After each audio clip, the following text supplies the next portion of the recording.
My boyfriend's mom sent me a baby blanket with our family name stitched into it. I thought it was a sweet surprise until I realized the due date tag said 2 months from now. I wasn't pregnant. I called her, shaking. She said, "Oh, I assumed he told you. It's for the other girl. You know, the one from his night classes." I packed a bag, dropped the blanket on his desk, and left. He chased after me, yelling it didn't mean anything. I yelled back, it meant 9 months. My name is Trish. I'm 35 now, living in Boise, Idaho. I was with a guy named Lucas for 4 years. He was a high school math teacher. Quiet, steady, good with kids. At least that's what everyone thought. He used to help his students after school, and a couple of times he picked up evening classes at the local community college. Said he was doing it to save up for a house. Said he wanted a future with me.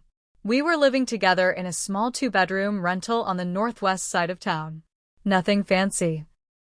Rent was split, bills were shared. We even had one of those little whiteboards on the fridge where we'd write grocery lists and chores. I still remember the last thing I ever wrote on that board: get more coffee. Stupid detail, but I can't forget it.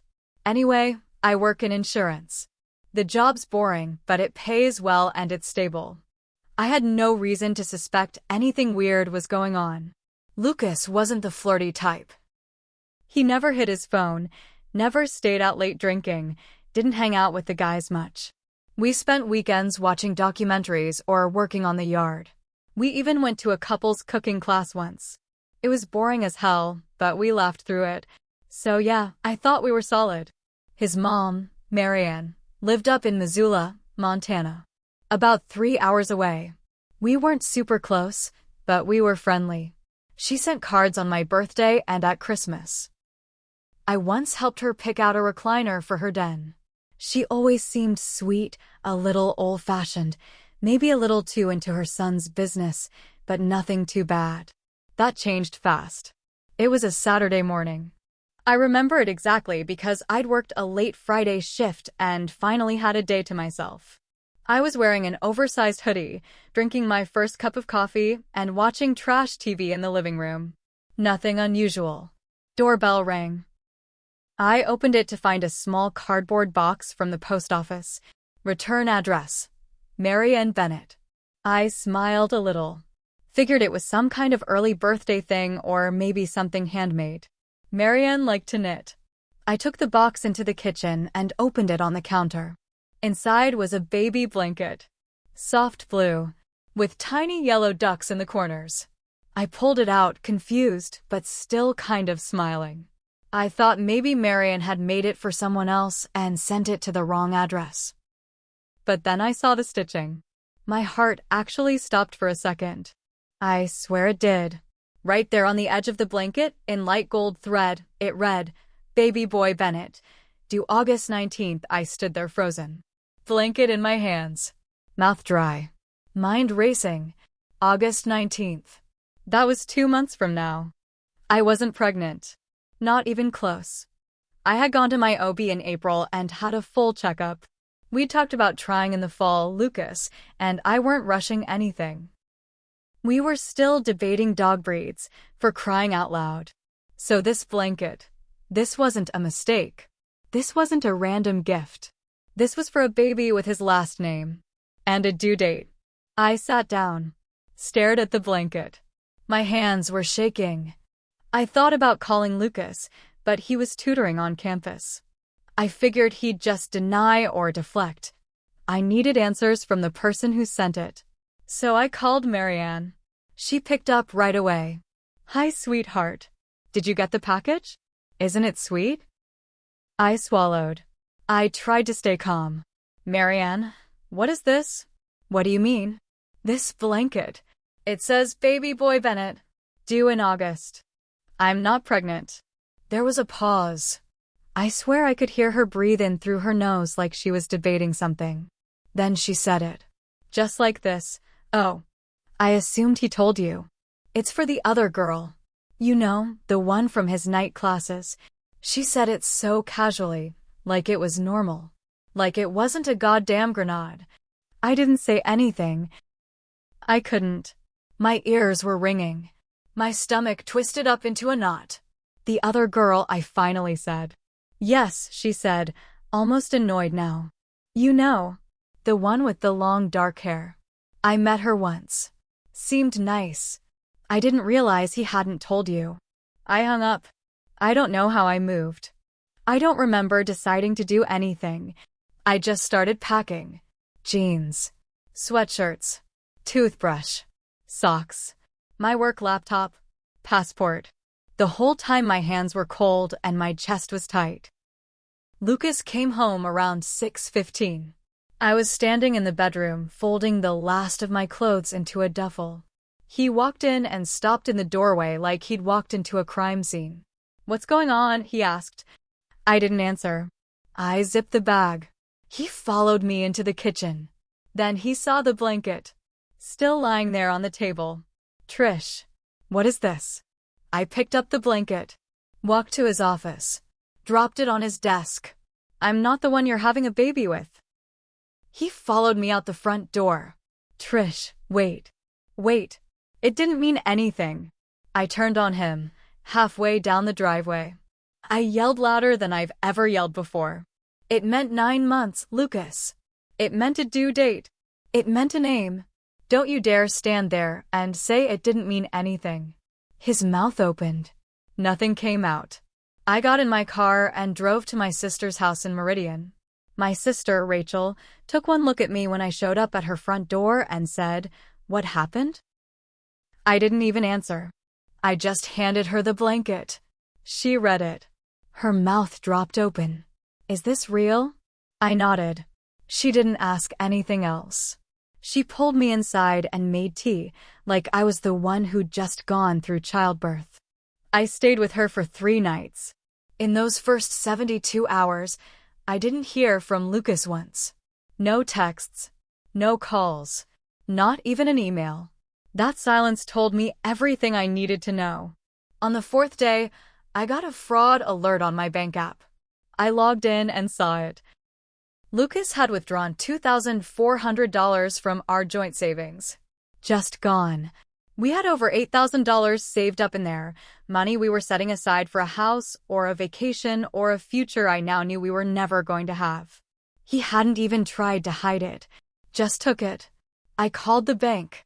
They said the account was technically still shared, so unless I removed myself or froze it, either of us could take money at any time.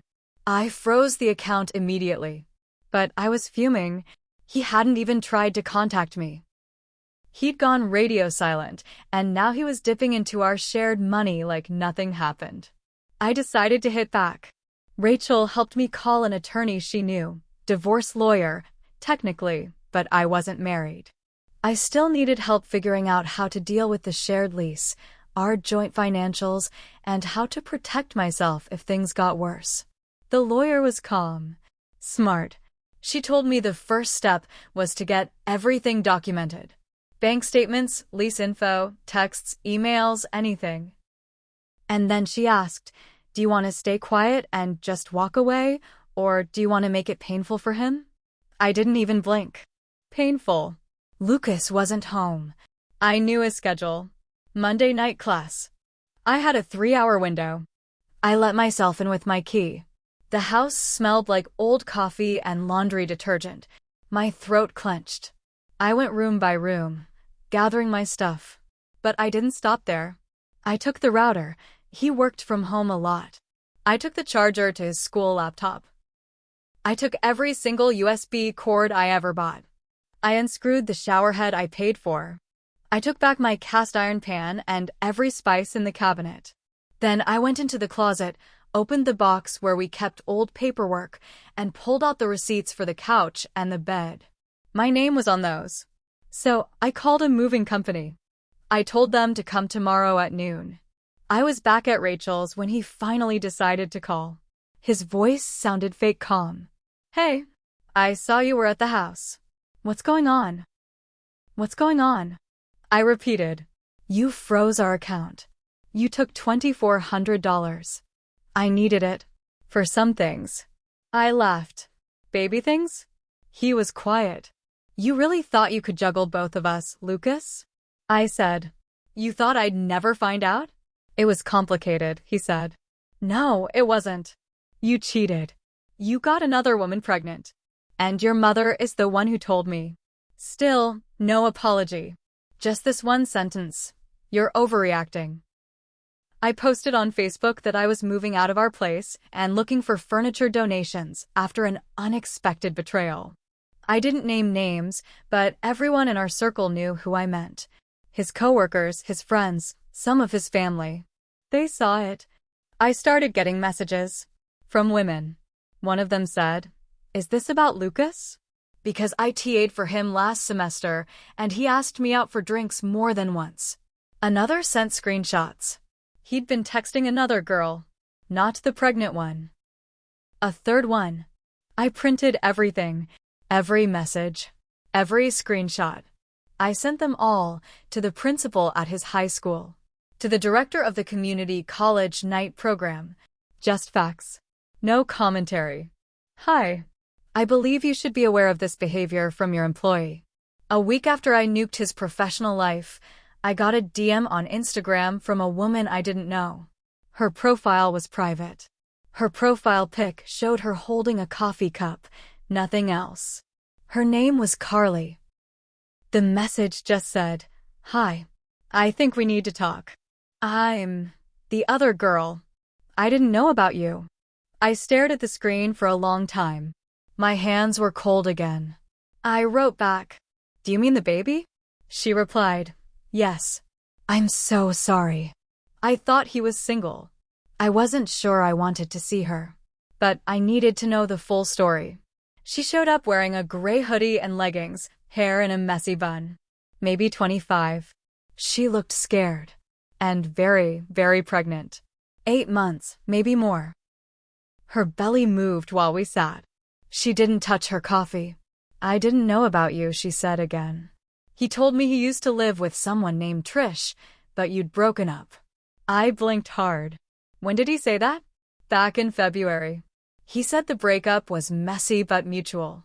That you moved to Colorado. I actually laughed. In February, we were at a cabin in McCall for Valentine's Day. Her eyes filled with tears. I didn't know. I swear. I wouldn't have. I believed her. She looked sick with shame. Then she said, "I didn't tell his mom, by the way. She found me somehow." Wait, Marianne? She nodded. Yeah, she said she was excited. Said it was about time Lucas settled down. So he was lying to me, and lying to her, while his mother played matchmaker to the new girl. We talked for 2 hours. Carly was soft-spoken, kind, and absolutely destroyed.